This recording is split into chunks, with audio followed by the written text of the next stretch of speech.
Okay guys, good evening to all of you. क्या आप मुझे सुन पा रहे हो? Yes sir. ओके, स्लाइड दिख रही है आपको? हाँ सर, दिख रही है। Okay fine. So let's get started. So guys, अपन ने लास्ट चैप्टर में फेडरलिज्म के बारे में कुछ एस्पेक्ट्स देखे थे। So today we are going to talk about the federalism again, because अपन इसको फिनिश नहीं किया था, राइट? सो थोड़ा सा अपन रिकैप कर लेते हैं कि क्या क्या अपन ने पढ़ा था। देन वी स्टार्ट, क्योंकि लास्ट क्लास में बहुत कम लोग आए थे, पता नहीं आप सब लोग कहाँ चले गए थे। सो कंटेंट ये था कि हम फेडरलिज्म क्या है, फिर ऐसी क्या चीज़ें जो हमारे इंडिया को यूनाइट फेडरल कंट्री के आस्पेक्ट हम देखते हैं या फिर फेडरल बनाते हैं।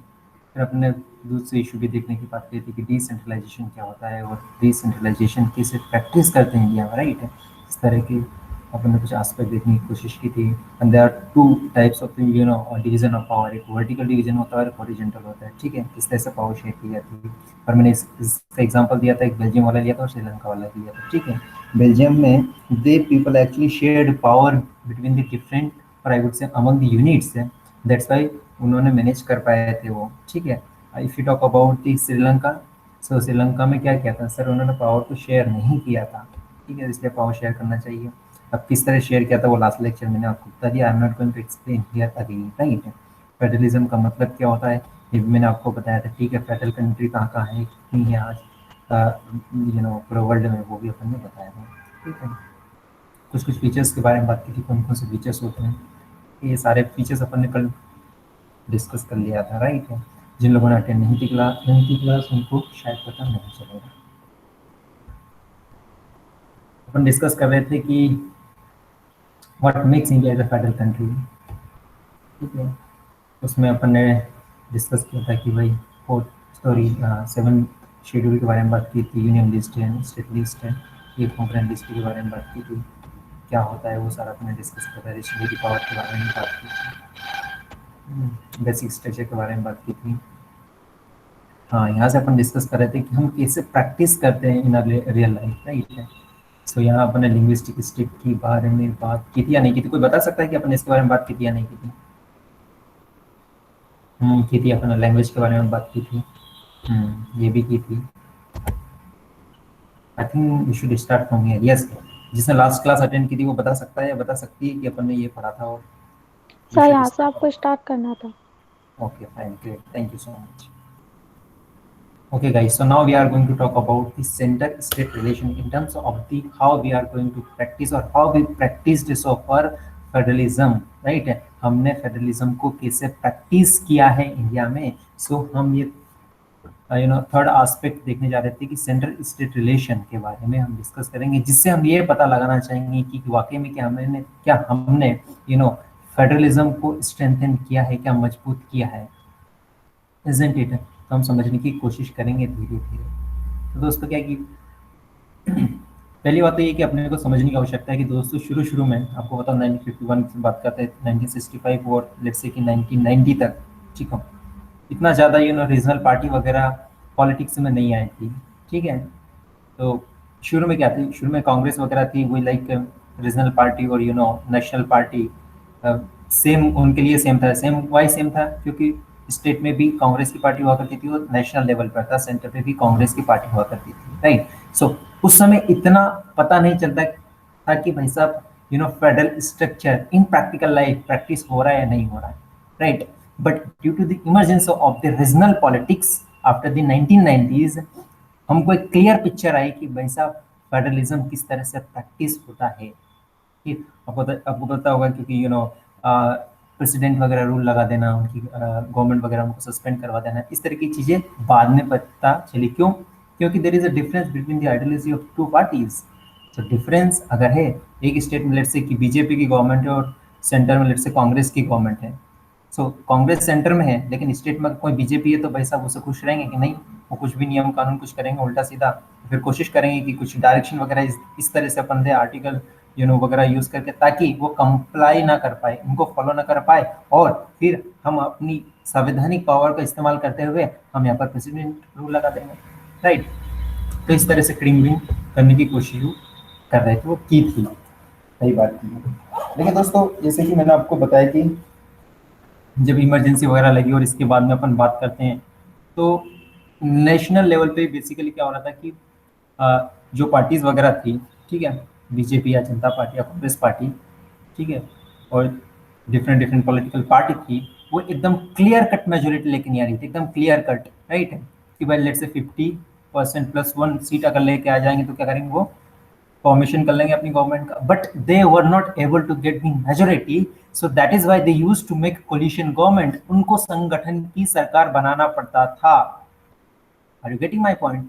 What was happening here my dear dear friend, कि जब एक या एक से अधिक, एक दो तीन पार्टी आपस में जब आकर अगर नेशनल लेवल पे कोई गवर्नमेंट बनाती है, तो दोस्तों फेडरलिज्म और भी स्ट्रेंथ होता है, फेडरलिज्म और भी मजबूत होता है। क्यों? क्योंकि sir these regional parties basically now coming to this, coming in the real picture of the nation, और यहाँ पर पार्टी बना रही है, और जब नेशनल लेवल पे ये पार्टी बनाएंगी, इसका मतलब क्या है दोस्तों, ये पावर को शेयर करेगी, और शेयर करेगी तो दोस्तों क्या होगा, कोलिशन की गवर्नमेंट बनेगी, isn't it?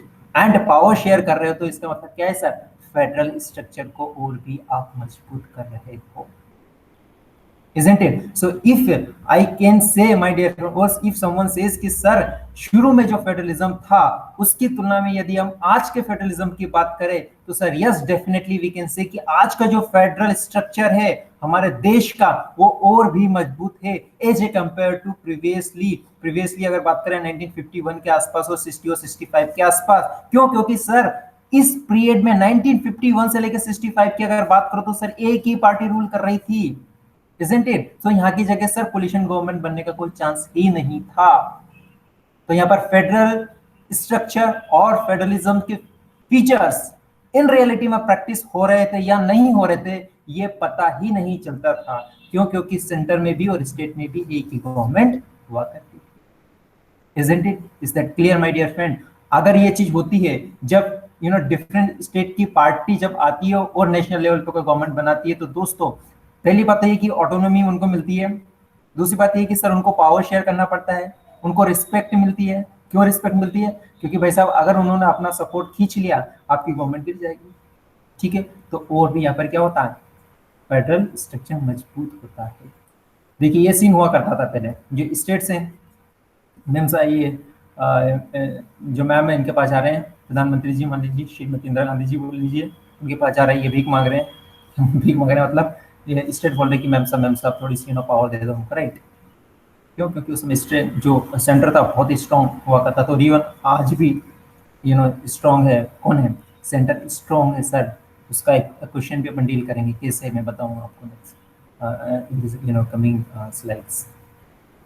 फिर बाद में देखिए जब कोलिशन की गवर्नमेंट आती है, जब सात लोग चल रहे एक साथ चल रहे, कोलिशन की गवर्नमेंट है, पावर सबके पास बराबर आएगी, अगर नहीं आएगी तो गवर्नमेंट गिर जाएगी। Okay, now how, now decentralization का मतलब क्या होता है मेरे दोस्तों?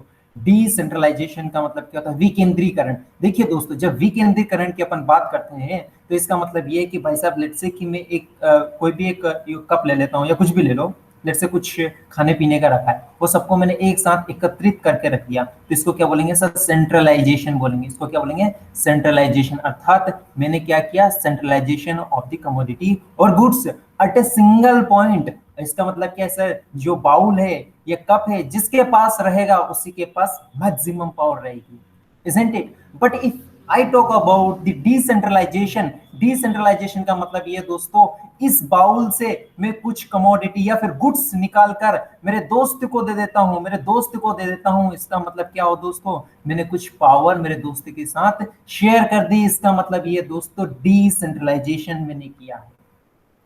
So if we talk about the decentralization in terms of the political science, तो अपन बोलेंगे सर स्टेट, इन स्टेट्स की अगर बात करें या फिर सेंटर की अगर बात करें, उनसे पावर लेकर हम किसी थर्ड यूनिट को देते हैं, तो उसको बोलेंगे सर हमने पावर का डिसेंट्रलाइजेशन किया। सर मैं यहाँ पे बता रहा हूं, पावर का डिसेंट्रलाइजेशन मतलब हमने कुछ पावर आपको भी दे दी कि आप भी जाओ, मजे करो, एंजॉय करो, अपने जो सब्जेक्ट सब्जेक्ट से लिस्ट में उस पर नियम कानून बनाओ।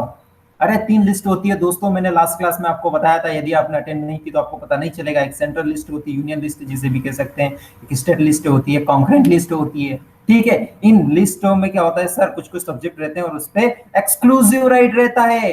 सेंटर लिस्ट में सिर्फ सेंटर ही नियम कानून बना सकता है, स्टेट लिस्ट में स्टेट ही बना सकता है।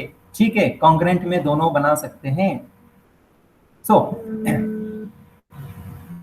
तो दोस्तों क्या होता है कि हम स्टेट की बात करें, हमारे जो स्टेट है सर बहुत बड़े स्टेट है, जैसे अगर यूपी बिहार की बात करते हैं तो ठीक है, और इवन जो यूरोपियन कंट्रीज होती है उनसे भी बड़े होते हैं।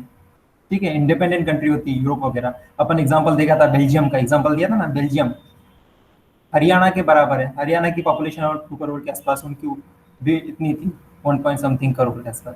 तो हमारे स्टेट ही इतने बड़े हैं, जो कि यूरोपियन कंट्री, यूरोप एक इंडिपेंडेंट यूरोपियन कंट्रीज होती है, राइट।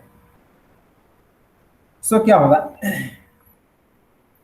ये होगा कि हमको पावर शेयर करना पड़ेगा। अगर पावर शेयर नहीं करेंगे तो फिर वही हाल होगा कि जो इसमें हुआ था श्रीलंका में। सो हमारा जो और भी एग्जांपल दिया था, उत्तर प्रदेश है वो रशिया से भी बड़ा है, महाराष्ट्र की बात करते जर्मनी से भी बड़ा है, राइट है। सो हमारी जो कंट्री है वो बहुत ही एकदम डाइवर्स भी है, प्लस बहुत बड़ी भी है। ठीक है, one of second most populous country in the world after China. So इसका मतलब क्या है, हमें पावर शेयर करने की आवश्यकता है। दैट इज वाई हमको एक अलग टायर की आवश्यकता हुई थी। 3 tyres of the government, centre, state and third local government की अपन बात करने वाले हैं। सो इसका मतलब क्या है दोस्तों, जब आप सेंटर स्टेट से होते हुए जब थर्ड यूनिट को पावर देते हैं, this is the rational for decentralization of power. Rationality, दिमाग से इस्तेमाल करते हुए आप इनको पावर दे रहे हो, so that they can also exercise power in their jurisdiction. इससे क्या होगा सर, सर इससे ये होगा, लोगों का पार्टिसिपेशन बढ़ेगा। If there is an increment in the participation of the people in the political sphere, sir democracy strength होगी। और डेमोक्रेसी अगर स्ट्रेंथ होती है तो क्या होगा, अरे सर आप ही का फायदा होगा। आप अच्छे, आपकी जो राइट्स वगैरह है उसको ठीक से यूज कर पाओगे, आपकी वॉइस को रिप्रेजेंट किया जाएगा, इजंट इट। साथ ही साथ ये कि दोस्तों आपके जो लोकल इशू रहेंगे, लोकल गवर्नमेंट क्या करती है सर, लोकल जो इशू रहते हैं उन पर उनको पता रहता है कि सर किस तरह का कानून बनाना चाहिए या क्या करना चाहिए। If you talk about the Panchayati Raj institutions, so sir panchayat में क्या करना चाहिए, वो पंचायत के लोग या उस गांव में रहने वाले आसपास के लोगों को ज्यादा पता है as a compare to IAS officer. IAS officer district collector sir district में रहता है, लेकिन गांव में एट द ग्राउंड ग्राउंड जो रियलिटी है सर, वहां के गांव को लोगों को ज्यादा पता होती है। दैट इज वाई हमने क्या किया sir, decentralization of power. And अपन ने क्या किया, हमने सर एक एक्ट भी लेके आया जो कि मैं आपको बताऊंगा। लेकिन हमने पावर का डिसेंट्रलाइजेशन किया by taking power away from the centre as well as the state government and giving to the local government. हमने लोकल गवर्नमेंट को पावर दी ताकि वो पावर का यूज कर सके। And that can also we can say sir gram sabha, मैंने आपको स्टार्टिंग लेक्चर में बताया था ग्राम सभा और ग्राम panchayat. Sir gram sabha is a kind of a direct democracy. क्या है, डायरेक्ट डेमोक्रेसी, अर्थात people are participating directly in the democracy, directly in day by day decision. हर एक दिन का जो डिसीजन लिया जाता है उसमें डायरेक्ट वो पार्टिसिपेट करते हैं। But my dear friend, at the national level और at the state level we are not practising direct democracy. हम डायरेक्ट डेमोक्रेसी प्रैक्टिस नहीं करते हैं सर। फिर क्या करते हैं सर, इनडायरेक्ट डेमोक्रेसी प्रैक्टिस करते हैं। व्हाई, क्योंकि हम हमारे जो एमपीए और एमएलए उनको हम इलेक्ट करते हैं और फिर वो भाई साहब जाते हैं आराम से और फिर वहां पर वो डिस्कस करते हैं। कोई भी देखता है पार्लियामेंट में, कोई अपनी बात को रखता है, कोई सोता है, कोई कुछ करता है। So we are not participating, my dear friends. Our representatives are participating in the parliament. That is why it is called, sir, indirect democracy. So direct democracy is good as compared to indirect democracy, my dear friend. Do you know why? Because you people know what is your problem and what is your concern, and that should be addressed in front of you. But indirect democracy, आप आपके representative को elect करते हैं, and that representative या फिर आपका जो leader है sir, that person may not be intellectual or may be biased. एक चीज को लेकर बायस्ड हो सकता है वो. दैट पर्सन में डज नॉट हैव रैशनैलिटी किसी इशू को लेकर. Let's say that person does not support any, let's say कि सोशलिस्टिक पॉलिसी को वो सपोर्ट नहीं करता है, तो फिर वो क्या करेगा? वो कैपिटलिस्ट पॉलिसी को सपोर्ट करेगा. But to give the I would say the shelter to the common people, socialism आना जरूरी है. क्यों आना जरूरी है भाई साहब? भाई कैपिटलिज्म में क्या होता है? कैपिटलिज्म में ये होता है कि भाई साहब आपके पास पैसे है, मार्केट में डिमांड है, सप्लाई है, खरीदो मजे करो. बट सोशलिज्म में सर एक गवर्नमेंट की रिस्पॉन्सिबिलिटी होती है कि सोसाइटी को अगर कपड़े नहीं मिल रहे हैं तो कपड़े देने की आवश्यकता है. बट जिसके पास पैसे है, लेट्स से इसके पास 500,000 रुपए है, तो ये क्या बोलेगा? मुझे बर्गर चाहिए, मुझे पिज्जा चाहिए, मुझे ये चाहिए, वो चाहिए. And that person can buy. But what about that person, he doesn't or she does not have cloth? उसके पास कपड़े भी नहीं है. सो कपड़े ज्यादा इंपॉर्टेंट है या cloth? Sir capitalist sir who is capitalist, okay, capitalist अगर बात करते तो सर वहां पर पिज्जा बर्गर की ज्यादा जरूरत है. क्यों? क्योंकि sir they will produce as per the need of the market. But in socialism में क्या होता है सर? आपकी नीड देखी जाती है कि आपकी आवश्यकता क्या है, आपकी डिमांड नहीं सर, आपकी आवश्यकता, आपकी नीड क्या है. नीड इन द सेंस की बेसिक नीड क्या है, जिससे कि आप जीवन जी सको, सहारा मिल सके, आपको शेल्टर मिल सके. बट जब आपके पास पैसे है तो आप बोलोगे demand. So that person is biased towards the capitalism और socialism. That person will talk only in that context, जो कि सही नहीं है. इसलिए डायरेक्ट डेमोक्रेसी अच्छी होती है as a compare to indirect democracy. लेकिन माय डियर फ्रेंड, हमारा भारत देश बहुत बड़ा है, ठीक है. जैसा कि मैंने आपको बताया कि एक राज्य यूरोपियन कंट्री के एक देश के बराबर होता है या फिर उससे बड़ा होता है. सो डे टू डे सारे लोगों को पार्टिसिपेट करना इतना आसान नहीं होता है. सो हम अभी इनडायरेक्ट डेमोक्रेसी को प्रैक्टिस करते हैं. Here coming to the point कि दोस्तों अपने डिसेंट्रलाइजेशन किया, विच इज रियली गुड, ताकि क्या हो, लोग डायरेक्टली डिसीजन में पार्टिसिपेट कर सके, isn't it? और ये one of the who is coming now, let me admit him. Okay, yeah. और ये भाई साहब डेमोक्रेसी के लिए ग्रास रूट डेमोक्रेसी के बारे में आपने सुना होगा सर. ग्रास रूट डेमोक्रेसी को सर स्ट्रेंथन किया जाता है जब डिसेंट्रलाइजेशन ऑफ पावर होता है, which is really important for the self government. Is that understood, my dear friend?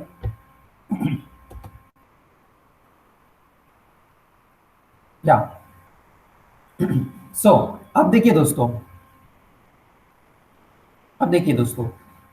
क्या होता है कि बजट वगैरह तो पता है आपको, बजट वगैरह पेश हुआ अभी पता है, ठीक है ना. क्या होता है एनुअल फाइनेंशियल स्टेटमेंट होता है, आर्टिकल 112 लाभ पढ़ लीजिए. अगर आपने नहीं पढ़ा हो तो एक आध दो क्वेश्चन वहां से एक्सपेक्ट किया जा सकते हैं. और 6 पिलर्स है सर इस बार का बजट में, जो 6 पिलर्स है ना, मिनिमम गवर्नमेंट, मैक्सिमम गवर्नेंस, और इस तरह से 5-6 दे रखे, पूरा देख लीजिए. वहां से एमसीक्यूज में definitely 1 question can be asked, क्योंकि क्वेश्चन आते ही है. सो कम से कम अगर पूरा बजट ना पढ़ पाओ तो कम से कम की हाइलाइट्स तो आप जरूर पढ़िएगा माय डियर फ्रेंड. की हाइलाइट्स पढ़िएगा, आप समझने की कोशिश कीजिएगा, then you can eliminate the options and right answer पे आप पहुंच सकते हैं. पहुंच जाओगे ये नहीं बोल रहा हूं मैं, पहुंच सकते हैं, प्रोबेबिलिटी है. क्या कमिंग टू द पॉइंट, अब क्या है दोस्तों कि देखिए ग्राम पंचायत के बारे में अपन ने बात की थी पहले. ग्राम पंचायत गांव के लेवल पे होती है, ठीक है. फिर 2, 3, 4, 5 ग्राम पंचायत को डिपेंडिंग अपॉन द स्टेट वो आपस में ग्रुप कर देते हैं. फिर उसके ऊपर एक और पंचायत बना देते हैं. उसको क्या बोलते हैं? जिला पंचायत बोलते हैं, या ब्लॉक भी बोलते हैं, कभी कभी मंडल भी बोलते हैं. तो डिफरेंट स्टेट में डिफरेंट नाम हो सकते हैं. फिर ये जो जिला पंचायत सॉरी ब्लॉक पंचायत है, ठीक है, जनपद पंचायत है, सॉरी जनपद पंचायत है, फिर जनपद पंचायत को मिला के फिर वो डिफरेंट डिफरेंट पंचायत होती है, उसको मिला के एक पंचायत बनाते हैं जिसको क्या बोलते हैं जिला पंचायत, जो कि डिस्ट्रिक्ट लेवल पे होती है। ठीक है, फिर वो कैसे डिस्ट्रीब्यूशन वगैरह पावर और होती है जो अपने नेक्स्ट लेक्चर में आएगा उसमें हम डिस्कस करेंगे। बट ये this is one of the example of the federalism. Federalism मतलब क्या, पावर की शेयरिंग हो रहा है सर। इवन पंचायत में भी पावर का क्या हो रहा है सर, पावर का डिवीजन हो रहा है। जिला पे क्या होगा सर, जिला पंचायत, फिर जनपद पंचायत, ब्लॉक पे क्या होगा जनपद पंचायत, नीचे एकदम ग्राउंड पे क्या हो गया सर, ग्राम पंचायत। ठीक है, ये क्या है, ये भी तो सर एक तरह का पावर, ये पावर का डिस्ट्रीब्यूशन है, शेयरिंग ऑफ द पावर है। जिस तरह से अपन सेंटर, स्टेट और लोकल गवर्नमेंट की बात करते हैं, सो सर इसमें भी जो पंचायत वगैरह होती है उसमें भी इस तरह से डिस्ट्रीब्यूशन होता है, विच इज़ रियली गुड।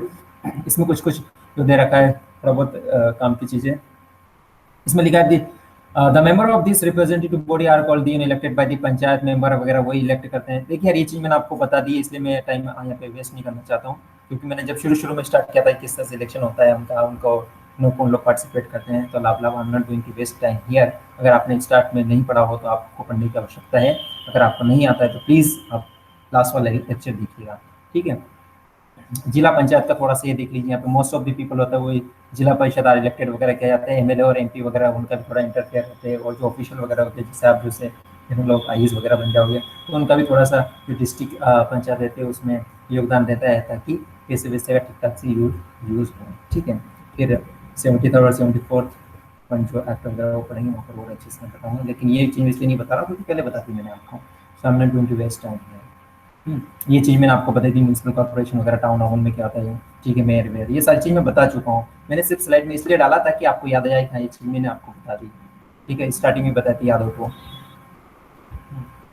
सो ये पॉइंट समझने की आवश्यकता है दोस्तों कि अगर हम बात करते हैं लोकल गवर्नमेंट की, तो जो लोकल गवर्नमेंट है ना सर, लोकल गवर्नमेंट मतलब जिसके अपन बात कर रहे थे अभी, पंचायती राज इंस्टीट्यूशंस के बारे में बात कर रहे थे, राइट है। तो दोस्तों ये लार्जेस्ट एक्सपेरिमेंट है डेमोक्रेसी का, ठीक है, पूरे वर्ल्ड में, तो एक अच्छी बात है। सो सर 36 लाख लोग इलेक्टेड होते हैं पंचायत और म्यूनसिपलिटी में, सर 36 लाख लोग, 36 लाख लोगों के पास में पावर होती है। सो सर ये इट इज़ गुड और not, sir it is good.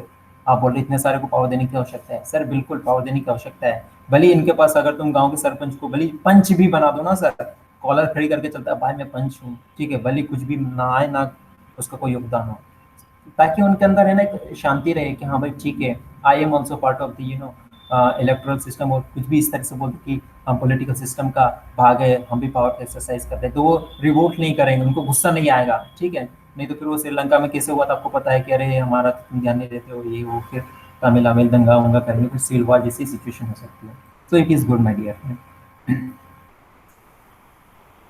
ये भी कोई खास वाली चीज़ नहीं है। अब देखिए कॉन्स्टिट्यूशनल स्टेटस वगैरह है, आपको पता है दे दिया है, ठीक है। तो कॉन्स्टिट्यूशनल स्टेटस देने से क्या फायदा हुआ सर, डेमोक्रेसी को और भी अपन ने मजबूत किया है। कॉन्स्टिट्यूशनल स्टेटस कब दिया था आपको पता हो तो, पता होगा, आपने पढ़े होगा यार, 1992 वाला, 1993 वाला, ठीक है। इससे क्या हुआ, रिप्रेजेंटेशन वगैरह अच्छे से ठीक ठाक हुआ, वॉइस ऑफ और डेमोक्रेसी को थोड़ा इंक्रीज किया गया, लोगों की, महिलाओं की विशेषकर, क्यों, क्योंकि 33% रिजर्वेशन दिया जाता है। किस में दिया जाता है सर, लोकल गवर्नमेंट में। मैंने 3 4 50 बार बता चुका हूँ, इसलिए मैं फटाफट इसको कर रहा हूँ। लेकिन दोस्तों कुछ कंसर्न्स भी है। कंसर्न्स क्या है, डिफिकल्टीज क्या है, डिफिकल्टी यह है दोस्तों कि कभी कभी क्या है कि कुछ स्टेट में इलेक्शन को हेल्ड नहीं किया जाता रेगुलरली, ठीक है, नहीं तो करना चाहिए, अच्छी बात है, इंथुसियास्टिकली उत्साह के साथ करना चाहिए, ठीक है। जो ग्राम सभा होती है वो रेगुलर हेल्ड नहीं होती है। ग्राम सभा का मतलब है ना, ग्राम सभा और ग्राम पंचायत दोनों चीज अलग होती है माय डियर, है ना। अब क्या डिफरेंस होता है वो आप देखिएगा, मैं नहीं बताऊंगा या नहीं बताऊंगा, मैं ऐसा नहीं कि मैं बताना नहीं चाहता, मैं मतलब मैं इसलिए नहीं बताना चाहता हूँ क्योंकि आपने पहले के लेक्चर नहीं देखे तो आपको देखना चाहिए, क्योंकि मैंने बहुत सारी चीज़ वहाँ पे डिटेल में बताई थी। सो इसलिए आई एम गोइंग थ्रू कि चलो ठीक है।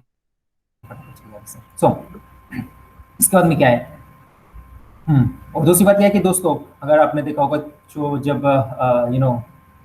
जो 73rd और 74th कॉन्स्टिट्यूशनल अमेंडमेंट एक्ट किया गया था, उस समय स्टेट को पावर दी गई थी ताकि जो अपनी लोकल बॉडीज वगैरह उनको ठीक ठाक से चला सकें। तो बहुत सारे स्टेट वगैरह उन्होंने ठीक ढंग से पावर आवर नहीं दी, ठीक है, पावर नहीं दी तो बताओ वो टैक्स वैसे कलेक्ट नहीं करेंगे, उनके पास रेवेन्यू वगैरह नहीं आएगा तो कैसे काम चलेगा, ठीक है। पैसे पैसे के बिना कुछ नहीं होते, पया चाहिए पया, हिंदी में बोलते हैं पया चाहिए। एनीवे, इसलिए दोस्तों उनको इतने एडिक्वेट रिसोर्सेज भी नहीं दिए। अब रिसोर्सेज नहीं हुआ तो सर उनके पास रेवेन्यू कहाँ से जनरेट होगा, अगर रेवेन्यू नहीं हुआ तो सर वो डेवलपमेंट भी नहीं हुआ, क्योंकि सर पैसे नहीं है तो पैसे के बिना क्या कुछ नहीं हो सकता है, ठीक है। तो इसलिए दोस्तों हमको अभी बहुत ही लंबी जर्नी करना है एक आइडियल सेल्फ गवर्नेंस और गवर्नेंस को रियलाइज करने के लिए, ठीक है। 73rd 74th अमेंडमेंट एक्ट वगैरह है, well and good, it should be done and it should have done, हमने किया, इट्स रियली गुड। बट अगर ट्रू ट्रू डेमोक्रेसी अगर लाना है तो फिर मैंने बहुत सारे एस्पेक्ट बताया था सर। ट्रू डेमोक्रेसी का मतलब क्या था, हंगर को हटा दो, रिस्पेक्ट होना चाहिए, डिग्निटी को ज़्यादा सुप्रीमेसी देनी चाहिए, ह्यूमन राइट्स और लाभ लाभ हमने डिस्कस किया था इन दी 9th स्टैंडर्ड क्लास। तो 9th जो 9th क्लास की एनसीईआरटी थी उसका लास्ट चैप्टर में हमने डिस्कस किया था। तो I am going to tell you here right now. Okay, my dear friend. Now I request all of you, please read this question and we would like to answer this question. So please read. I'm giving you 2 minutes. 2 minute दे रहा हूँ आपको, 2 minute ज़्यादा हो जाएगा, 1 minute दे रहा हूँ, आप read कीजिए। हिंदी वाले हिंदी में रीड कीजिए, इंग्लिश वाले इंग्लिश में रीड कीजिए, देन विल अंडरस्टैंड कि क्या लिखना चाहिए था। सबको आवाज आ रही है? क्वेश्चन दिख रहा है सबको?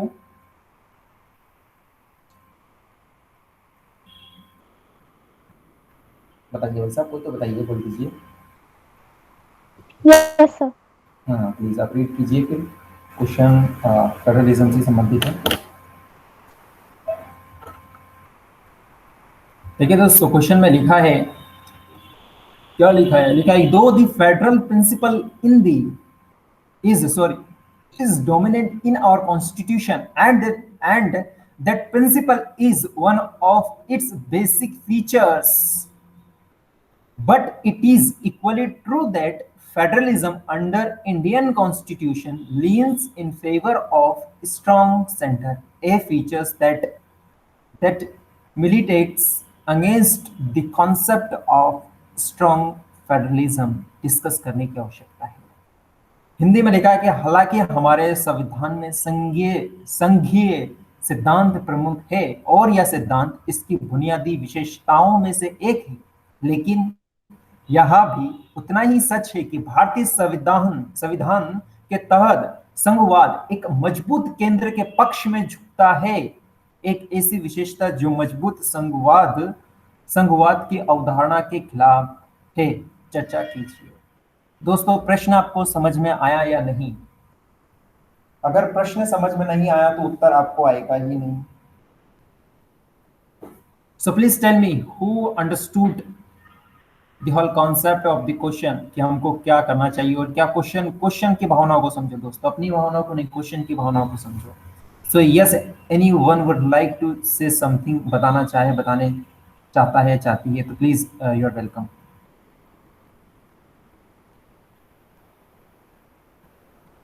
बताना चाहेगा कोई? बताओ यार, ऐसे इससे काम नहीं चलेगा यार। अरे अपन ने बहुत सारी चीज डिस्कस की है यार फेडरलिज्म में। बताइए बताइए, प्लीज प्लीज बताइए। कौन नहीं बताएगा? चलिए शुरू करते हैं, नहीं बताएगा तो। देखो दोस्तों, क्वेश्चन ये बोल रहा है कि हालांकि हम मानते हैं कि हमारा जो फेडरल प्रिंसिपल है, ठीक है, वो डोमिनेंट है इन आवर कॉन्स्टिट्यूशन, मतलब संघीय जो ढांचा है वो प्रमुख है हमारे संविधान में। बहुत अच्छी बात है भाई, अच्छी बात है, खुशी की बात है। चलिए दूसरा स्टेटमेंट देखते हैं। जो प्रिंसिपल है ना sir, federalism one of the basic features का मतलब क्या है sir? Basic features of the constitution, basic features of the constitution, basic doctrine of the, आपने सुना होगा, doctrine of the basic feature of the Indian constitution. इसका मतलब क्या है? The parliament or any part of the constitution can be amended except basic structure of the constitution। Doctrine of basic structure आपने सुना होगा। सो वही कहने का मतलब ये कि बेसिक फीचर्स है जिसको अमेंड नहीं कर सकते हैं और पार्लियामेंट नहीं कर सकती है, ठीक है, बाकी दूसरे भाग को अमेंड कर सकती है। सो क्या कहना चाह रहा है प्रश्न की सर, आप फेडरल जो स्ट्रक्चर है हमारा वो एक क्या है सर? बेसिक स्ट्रक्चर का पार्ट है। That means parliament can not amend, parliament amend नहीं कर सकती है बेसिक स्ट्रक्चर को। अगर करेगी तो सुप्रीम कोर्ट आएगा और बोलेगा देखिए भाई साहब ये आपके जुरिस्डिक्शन से बाहर है, ठीक है, so you can't amend the basic structure.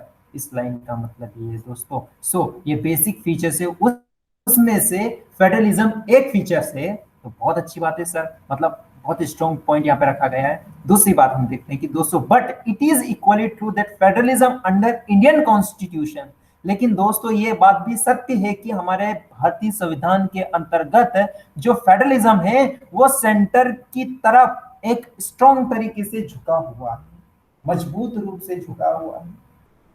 क्या ये बात सत्य है? अगर है तो बताइए कहाँ ऐसा हमारे संविधान में मेंशन किया गया है कि भाई सब जो फेडरलिज्म है अगर उसको प्रैक्टिस किया जाता है तो आपको पता चलता है कि सर फेडरलिज्म में हमारा जो सेंटर है वो स्ट्रॉन्ग है as a compare to the state.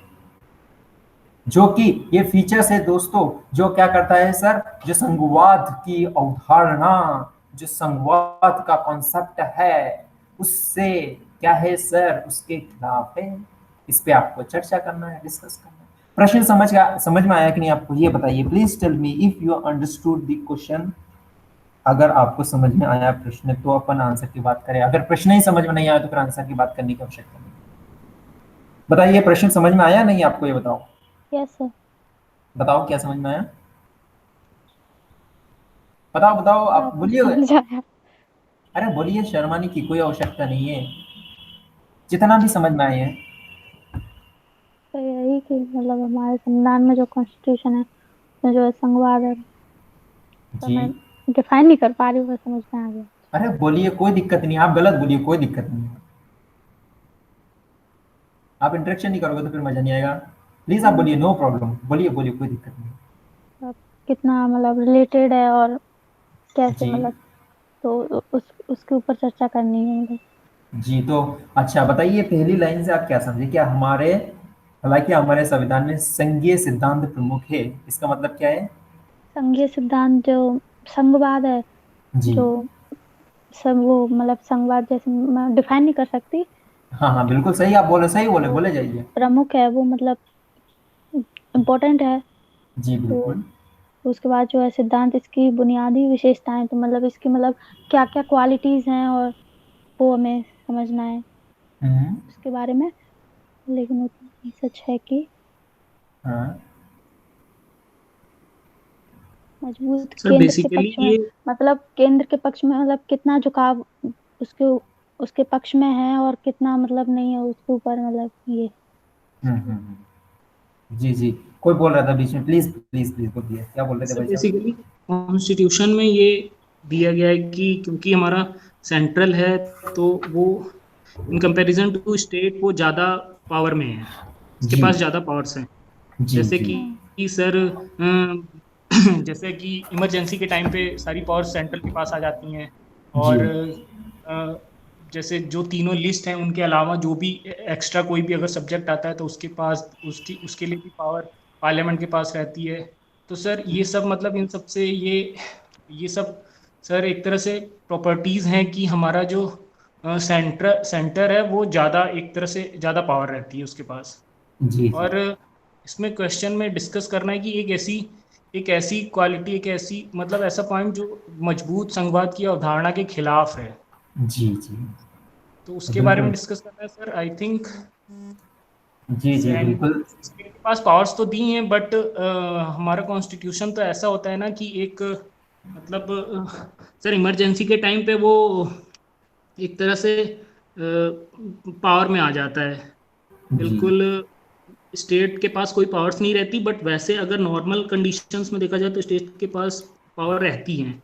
जी जैसे जी सर 7th शेड्यूल में लिस्ट दी हुई है तो स्टेट लिस्ट है, तो उसमें स्टेट्स आराम से लॉज बना सकते हैं। और जी। कॉन्करेंट लिस्ट में जो भी सब्जेक्ट्स हैं उसमें स्टेट्स बना सकते हैं। चलिए बिल्कुल, धीरज जी आप सही बोल रहे हो, काफी हद तक आपने सही बोला। अब तो अपन इसको स्ट्रक्चर कैसे कर सकते हैं, कहाँ से शुरुआत करना चाहिए इस प्रश्न को, जिससे कि एक यूपीएससी लेवल का क्वेश्चन लगे? बताइए इंट्रोडक्शन में क्या लिखना चाहिए आपके अकॉर्डिंग, इंट्रो में क्या लिख सकते हैं अपन? सर आई थिंक पहले तो इंट्रोडक्शन में तो हमें देना होगा कि जो पहली लाइन है क्वेश्चन की हम्म उसको थोड़ा सा डिफाइन करना पड़ेगा हम्म हम्म कि जो भी मतलब जैसे कुछ पावर्स हैं जिनकी वजह से जो ये क्वालिटी है principle in is dominant federal principle, उसको डिफाइन करना पड़ेगा कि कैसे ये इसके पास ज़्यादा पावर है। उसके बाद हमें ये स्टेट वाली जो पावर्स हैं उनको डिफाइन कर सकते हैं। जी बिल्कुल, चलिए बिल्कुल जैसा आप बोल रहे हो सही, बिल्कुल बिल्कुल आप बिल्कुल अपन मॉडल आंसर डिस्कस करें, एकदम आइडियल आंसर नहीं कर रहे क्योंकि यूपीएससी हर एक व्यक्ति अलग अलग सोचता है। सो बिल्कुल आप बिल्कुल सही सोच रहे हो। Yes. I am happy to hear from your side, thank you so much. So let us अपन शुरू करते हैं इसका डिस्कशन कि कैसे अपन कर सकते हैं। तो देखिए दोस्तों, जैसा कि धीरज भाई साहब ने बोला कि अपन इस क्वेश्चन को पहले क्या कर सकते हैं, 2 या 3 भाग में तोड़ के ना, और फिर जो पहला पॉइंट क्या पड़ा उसके अकॉर्डिंग अपन आंसर शुरुआत कर सकते हैं। मैंने शुरू में भी आपको बताया कि दोस्तों क्वेश्चन का अगर आंसर करना है तो 2-3 अपने पास तरीका हो सकता है। पहला तो कौन सा है, अगर आप उसका ओरिजिन दे दो या फिर डेटा वगैरह फैक्ट वगैरह कुछ दे दो या फिर बैकग्राउंड या हिस्ट्री वगैरह कुछ इस तरह से कुछ 2-3 चीज आप दे सकते हो, इजंट इट, या फिर डेफिनेशन। सो ओरिजिन बता दो, मतलब ये उसका बैकग्राउंड वगैरह वो बता दो, या फिर डेटा वगैरह दे दो, या फिर उसकी डेफिनेशन वगैरह दे दो, इजंट इट। सो फेडरलिज्म का आप अगर ओरिजिन देना चाहो तो वो दे दो, या फिर इसका कुछ डेटा हो, डेटा इन द सेंस की फेडरल के ऊपर, फेडरल स्ट्रक्चर के ऊपर कोई कमेटी वगैरह आई हो या फिर रिपोर्ट वगैरह आई हो, उसका कोई डेटा हो तो वहां से लिख दो, या फिर तीसरी चीज आपके पास डेफिनेशन वगैरह हो, फेडरल स्ट्रक्चर क्या होता है उसके अकॉर्डिंग आप शुरू कर सकते हो, राइट है।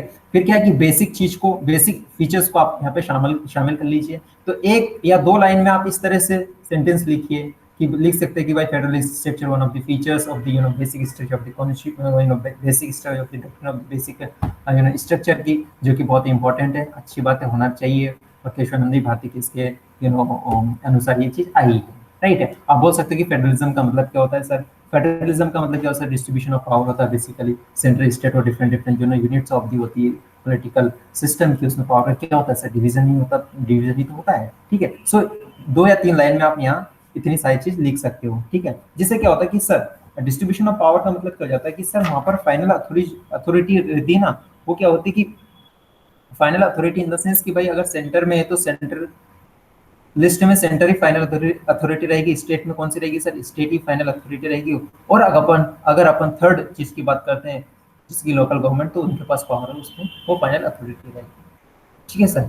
तो इतना अपन थोड़ा बहुत लिख के ना शुरुआत कर सकते हैं। नाउ दोस्तों we can discuss about the present features of the federalism which is existing right now, जो कि एग्जिस्ट कर रहा है, ठीक है। कौन कौन से फीचर्स हैं वो एग्जिस्ट कर रहे हैं, तो देखिए दोस्तों, यदि अपन बात करते हैं तो डुअल गवर्नमेंट, डुअल, या फिर अगर अपन बोलेंगे 3 टायर्स गवर्नमेंट भी कहेंगे, दैट इज आल्सो करेक्ट, क्योंकि सर आपको पता है सेंट्रल, स्टेट और लोकल गवर्नमेंट अपने पास है। सो इसका मतलब क्या है सर, पावर का डिस्ट्रीब्यूशन है, विच इज रियली गुड। और फेडरलिज्म का मतलब यही होता है सर, डिफरेंट यूनिट में पावर का डिस्ट्रीब्यूशन होता है सर, इजंट इट। फिर पहला हो गया। दूसरी बात क्या कर सकते हैं कि सर पावर का डिस्ट्रीब्यूशन है, डिस्ट्रीब्यूशन ऑफ पावर, इसका मतलब सर ये ना ड्यूअल गवर्नमेंट वगैरह, गवर्नमेंट की बात कर रहा हूँ मैं, स्टेट गवर्नमेंट, सेंट्रल गवर्नमेंट और लोकल गवर्नमेंट, उनकी बात कर रहा हूँ। Now we can talk about the distribution of power. Distribution of power का मतलब क्या है दोस्तों कि देखिए मैंने आपको शुरू में बताया था और इसके लेक्चर के बीच में भी आया था कि अपने पास 3 तरह की लिस्ट है, ठीक है। आपको पता कौन कौन सी सर, सेंटर है एक, और स्टेट है, और एक कॉन्करेंट लिस्ट है, ठीक है सर। तो अब इसमें क्या है, इसमें कुछ कुछ सब्जेक्ट्स दे रखे हैं, उसमें अपनी पावर को वो एक्सरसाइज कर सकते हैं। ये क्या, it is a kind of distribution of power, it is one of the features of the federalism, जो कि मैंने इसी लेक्चर में लास्ट क्लास में डिस्कस किया था। मैं कुछ अलग से नहीं बता रहा हूँ सर, इस क्वेश्चन में वही बताऊंगा और मैंने वही डिस्कस किया है जो कि इस क्वेश्चन में अपन यूज कर सकते हैं, क्योंकि फेडरलिज्म से संबंधित प्रश्न है और फेडरलिज्म के ऊपर ये पूरा चैप्टर है। दूसरी बात है कि रिटर्न हमारा पास संविधान है sir, return constitution. Sir return constitution federalism को स्ट्रेंथन करता है, बिल्कुल करता है माय डियर फ्रेंड। अपन ये भी नहीं कह सकते कि सर अनरिटन कॉन्स्टिट्यूशन है, क्या वो फेडरलिज्म को स्ट्रेंथन नहीं करेगा, नहीं सर वो भी कर सकता है, बट हमारा संविधान एक लिखित संविधान है, तो सर अनसर्टेनिटी नहीं है सर, ठीक है। पूरा आर्टिकल वगैरह शानदार लिखा है सब कुछ कि भाई स्टेट को कितनी पावर है, कौन सी सब्जेक्ट कौन सी स्टेट में आता है, तो ज्यादा एम्बिग्यूटी नहीं होती है, ठीक है, एकदम क्लियर कट लिखा है, ठीक है। तो रिटर्न कॉन्स्टिट्यूशन रहेगा तो वहां पर फेडरल स्ट्रक्चर होगा, उसको और भी मजबूती मिलेगी। अनरिटर्न कॉन्स्टिट्यूशन रहेगा, वहां पर हो सकता है कि अनसर्टेनिटी रहेगी, ठीक है। दूसरी बात है सुप्रीमेसी ऑफ द कॉन्स्टिट्यूशन, ठीक है sir. Supremacy of the constitution मतलब क्या है सर, अल्टीमेटली स्टेट गवर्नमेंट हो या सेंट्रल गवर्नमेंट हो या फिर लोकल गवर्नमेंट है, these all government basically taking power from the constitution of India itself.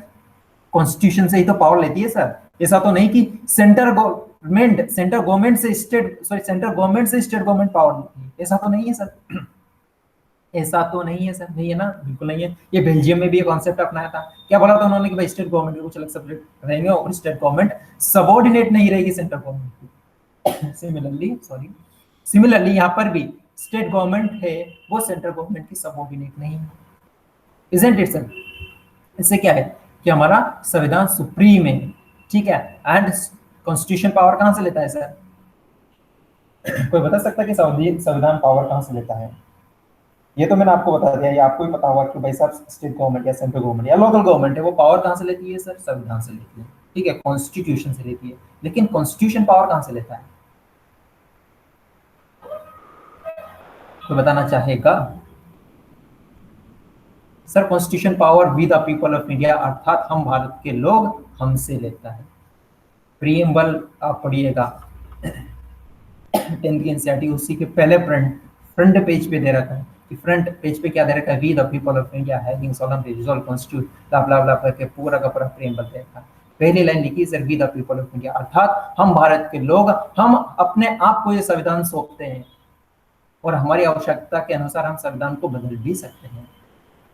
तो दोस्तों ये क्वेश्चन कभी कभी आता है, उसको आप करने की कोशिश कीजिए कि sir we the people of India इसका मतलब क्या होता है, या फिर पीपल आर सॉवरेनिटी की अगर बात करते हैं तो सॉवरेन पीपल होते हैं as a compare to the institutions. अब कौन कौन से इंस्टीट्यूशन की मैं बात कर रहा हूँ? एग्जीक्यूटिव हो सकता है, जुडिशरी हो सकता है, लेजिस्लेचर हो सकते हैं, ठीक है। तो इस तरह का कोई भी क्वेश्चन वगैरह फ्रेम हो सकता है, तो प्लीज रिमेंबर आपको क्या लिखना चाहिए।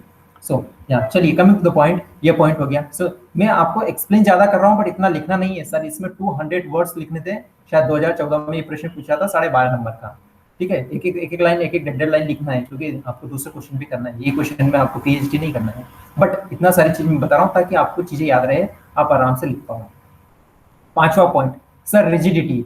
रिजिडिटी का हिंदी मतलब क्या होता है? थोड़ा दृढ़ता, मतलब आसानी से आप बदल नहीं सकते हो।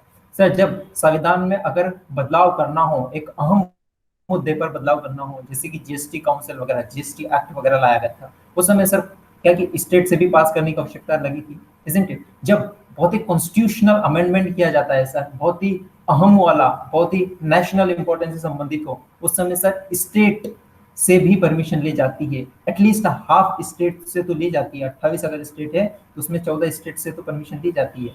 तो रिजिडिटी है, मतलब इतनी आसानी से संविधान को अमेंड नहीं कर सकते हैं, which is good sign of the federalism sir, ठीक है। इसके बाद में authority of the courts sir, let's say कि एक स्टेट 1 है, दूसरा स्टेट 2 है, इन दोनों के बीच में झगड़ा हो गया, या फिर सेंट्रल स्टेट के बीच में झगड़ा हो गया, तो किसके पास जाओगे आप?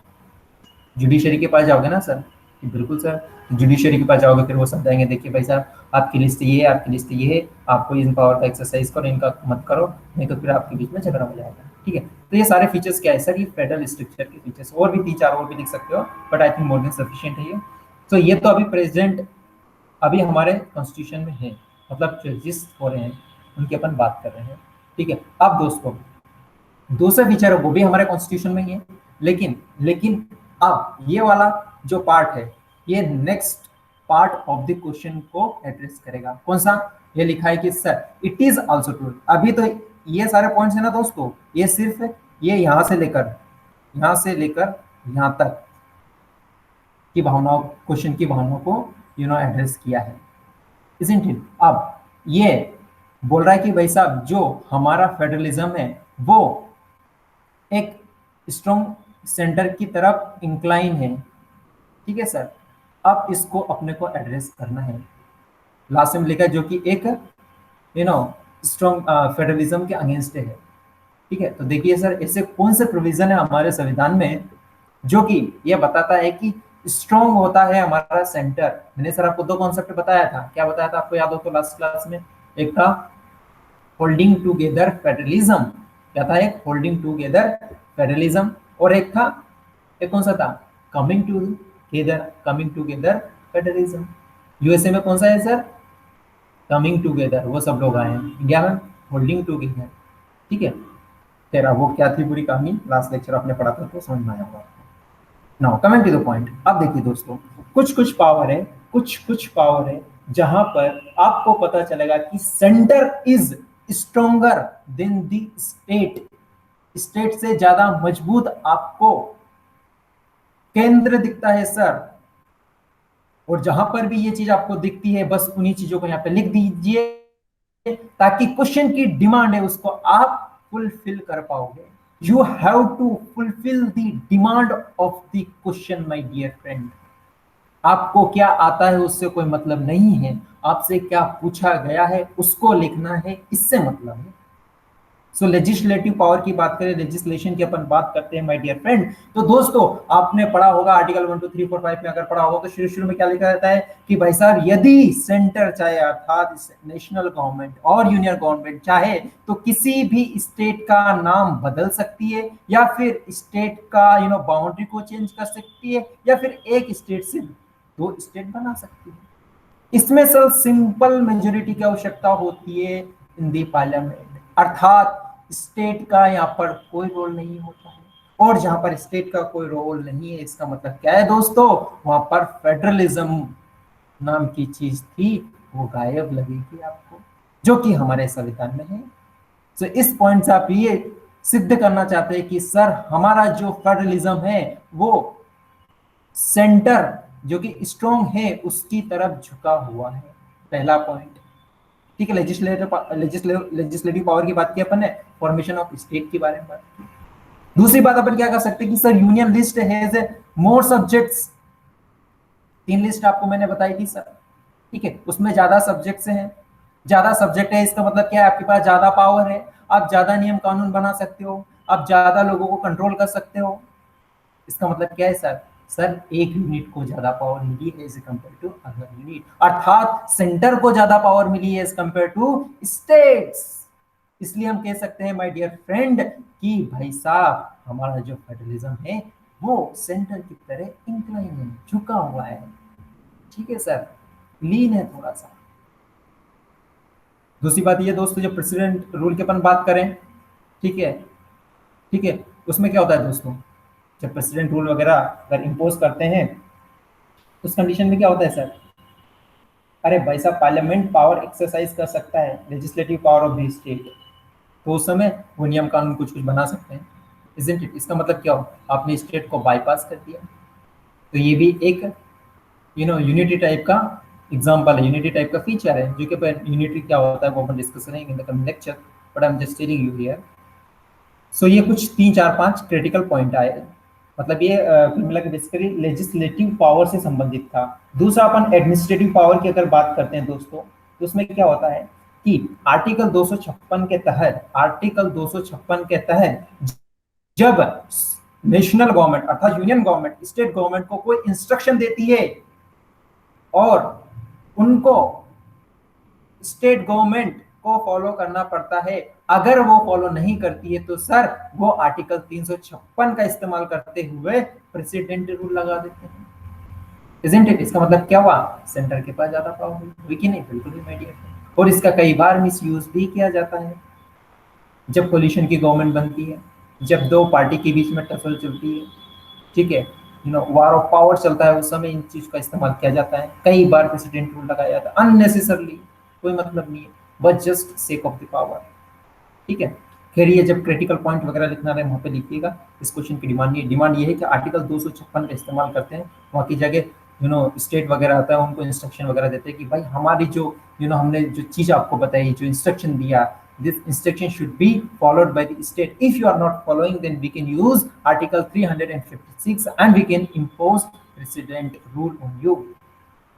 दूसरी बात ये दोस्तों, अपॉइंटमेंट ऑफ द गवर्नर की अपॉइंटमेंट की जाती है। ठीक है, जो क्रिटिक्स होते हैं कि भाई साहब गवर्नर का जो office of the governor is like agent और द सेंटर के एजेंट की तरह काम करते हैं। ठीक है, तो मतलब क्या है, सेंटर ही अपॉइंट करता है, isn't it? प्रेसिडेंट करता है अपॉइंट, मतलब एड एंड एडवाइज ऑफ ये हो, आपको पता होगा, गवर्नर का चैप्टर पढ़ा होगा, तो नहीं पढ़ा होगा तो पढ़ेंगे। इसका मतलब क्या है, यहाँ सेंटर के पास ज्यादा पावर दिख रही है। फिर ऑल इंडिया सर्विस की बात करते हैं सर, आप भी ऑल इंडिया सर्विस की तैयारी कर रहे हो, आईएएस वगैरह बन जाओगे सर। इमीडिएट कंट्रोल जो रहता है स्टेट गवर्नमेंट का रहता है, लेकिन फाइनल कंट्रोल जो रहता है सर यूनियन गवर्नमेंट का रहता है। ठीक है, इसमें भी सेंटर के पास ज्यादा पावर है, isn't it? फिर last but not the least, financial power. जब फाइनेंशियल पावर की बात करते हैं अर्थात फाइनेंशियल इमरजेंसी की बात करते हैं, उस समय union government different state government को बोल सकती है कि भाई साहब इन लोगों की सैलरी कट कर दो, ठीक है, जैसे कि कोरोना काल में हुआ, बहुत सारे लोगों का है, उनका पैसे वैसे काट लिया, किसी 100 400 500 1000 जो भी थे उनकी सभी के अकॉर्डिंग, ठीक है। काइंड ऑफ इमरजेंसी सिचुएशन बनी थी, इमरजेंसी सिचुएशन इम्पोज नहीं की गई थी, तो ये किसके पास पावर होती है? ये यूनियन के पास पावर होती है। इससे इन सारे पॉइंट से पता चलता है कि सर हमारे पास फेडरल स्ट्रक्चर तो है, लेकिन हमारा फेडरल स्ट्रक्चर स्ट्रांगली सेंटर की ओर झुका हुआ है, इजंट इट? है या नहीं माय डियर फ्रेंड? तो इसलिए दोस्तों अपन ये कह सकते हैं कि जो इंडियन कॉन्स्टिट्यूशन है वो ना तो यूनिटरी और ना ही फेडरल है, बल्कि हम इसको बोल सकते हैं सर क्वासी फेडरल है। इसका मतलब क्या है दोस्तों? क्वासी फेडरल, क्वासी जुडिशरी का मतलब समझते हैं, कुछ जुडिशरी के लोग रहते हैं और कुछ एडमिनिस्ट्रेशन से आते हैं, एडमिनिस्ट्रेटिव लोग रहते हैं, तो इसलिए क्वासी जुडिशरी फेडरल है। उसमें सेंटर का ज्यादा रोल होता है, सेंटर इज द स्पिरिट, और आई वुड से सेंटर सेंट्रिक होता है, इजंट इट? तो इस तरह से आप करके लिख सकते हो, लास्ट में ये बोल सकते हो कि भाई साहब we need to stick down in balance between the unitary and federal structure, ताकि हम अच्छे से रह सके, मजे कर सकते हैं, और कुछ चीज़ें उसमें क्लैरिटी वगैरह वो देने की आवश्यकता है, ताकि ताकि ताकि ताकि पावर का शेयर कर सकें और डेवलपमेंट कर सकें। जो भी लास्ट में अच्छा सा कंक्लूजन देना चाहो कर दीजिए। सर कुछ पॉइंट लिख दो, इससे आपने ये बता दिया कि भाई अभी एग्जिस्टिंग क्या है, इसके बाद में कौन कौन से फीचर्स है जो कि इंक्लाइन करता है, लीन करता है सेंटर की तरफ, ठीक है। ओके, सो और बेसिकली अभी तो नया नया कॉन्सेप्ट आ रहा है कॉम्पिटिटिव फेडरलिज्म, ठीक है। एक कोऑपरेटिव फेडरलिज्म का होता है। कोऑपरेटिव फेडरलिज्म का मतलब क्या है दोस्तों? कोऑपरेटिव फेडरलिज्म, हाँ ये कंक्लूजन में बहुत अच्छा पॉइंट दे सकते हैं कि सर अपना जो है क्वासी फेडरलिज्म है, but we should adopt some kind of a federalism like a cooperative federalism और competitive federalism, ठीक है। कोऑपरेटिव फेडरलिज्म और कॉम्पिटिटिव फेडरलिज्म अगर अडॉप्ट करते तो अच्छी बात है, क्योंकि आपस में स्टेट वगैरह कोऑपरेट करेंगे, अच्छी बात है, कोऑपरेट करना जरूरी भी है, करने करोगे तो दिक्कत हो जाएगी, ठीक है। तो इस तरह का कुछ आप जैसा लिख सकते हो। So that's all from my side. ये प्रश्न है जहाँ तक इस प्रश्न की बात है। दोस्तों अगर इस प्रश्न में कोई एक दो पॉइंट अगर आप ऐड करना चाहें तो यू आर मोस्ट वेलकम, क्योंकि मैं भी कोई भगवान नहीं हूँ। आप भी कोई प्रश्न अगर बताना चाहे कि इसमें ये कर सकते हैं तो यू आर मोस्ट वेलकम, क्योंकि व्यक्ति को हमेशा सीखते रहना चाहिए, सीखना। So yes, anyone would like to mention or add one point or more point so that will be beneficial for all of us? Nobody? चलिए कोई बात नहीं है। yes please go ahead, who is speaking? धीरज, हाँ बोलिए sir, please sir go ahead. ये इसमें इस पॉइंट में क्या लिखेंगे? जैसे इसमें पूछा है feature that militates against the concept of strong federalism, तो इस हाँ। पॉइंट के मतलब बेसिकली इस पॉइंट का आंसर क्या होगा? हाँ, इसका मतलब ये देखिए, centre and the features that militants against the concept of federalism, मतलब ये क्वेश्चन, इसको ना पूरा का पूरा यहाँ से आप समझने की कोशिश कीजिए। ये वाला यहाँ से शुरू होगा और ये पूरा यहाँ से लेकर यहाँ से यहाँ सब और यहाँ तक पूरा कंप्लीट होगा। ये मतलब ये है कि आपको बोलना कि भाई साहब ये अपना फेडरलिज्म है, ठीक है, अच्छी बात है, होना भी चाहिए, लेकिन ये भी सत्य है कि हमारा फेडरलिज्म है वो सेंटर की तरफ स्ट्रॉन्ग है, जो कि ठीक है सर। एक स्ट्रॉन्ग फेडरलिज्म के अगेंस्ट है, यही डिस्कस करना है। तो अगेंस्ट है सर, तो इसलिए तो अपने लास्ट में लिखा है सर कि ना तो हमारा एक यूनिटरी है और ना ही एक परफेक्ट फेडरलिज्म है, बल्कि हमारा जो फेडरलिज्म है वो एक क्वासी फेडरलिज्म है। ठीक है, okay sir. Is that clear my dear friend? Yes sir. Okay great, nice. चलिए अपन चलते हैं विदाउट वेस्टिंग ऑफ टाइम। ये कुछ क्वेश्चन है दोस्तों, मैंने कुछ लिखे थे, आप देख लेना, एनसीईआरटी के ही क्वेश्चन है, क्या क्या आंसर होगा। अच्छे क्वेश्चन है, देख लीजिए, ये इतना ज़्यादा डिफिकल्टी भी नहीं है, आप बता ही दोगे। जैसे ये प्रश्न है, बताओ इसका आंसर क्या होगा। कुछ लिस्ट वगैरह देखिए, सेकंड लिस्ट देखिए, यूनियन ऑफ द स्टेट क्या आएगा इसका, स्टेट में क्या आएगा, स्टेट में गवर्नर आएगा, इस तरह से देख लो। म्यूनिसिपल कॉर्पोरेशन मेयर आएगा, विधानसभा क्या आएगा, सरपंच आएगा, मंत्री। अच्छे क्वेश्चन है, देख लीजिए, थोड़े बढ़िया है, शानदार तरीके से। एक दो क्वेश्चन और वहाँ पर देख लीजिए, ठीक है। So thank you so much everyone for giving your time. So we'll start tomorrow something new which is very interesting. So thank you so much. यदि किसी का प्रश्न हो तो you are most welcome, otherwise upon class यहाँ पर finish कर सकते हैं। तो यस, किसी का कोई प्रश्न है? No sir. Okay, thank you everyone, see you tomorrow. Thank you sir.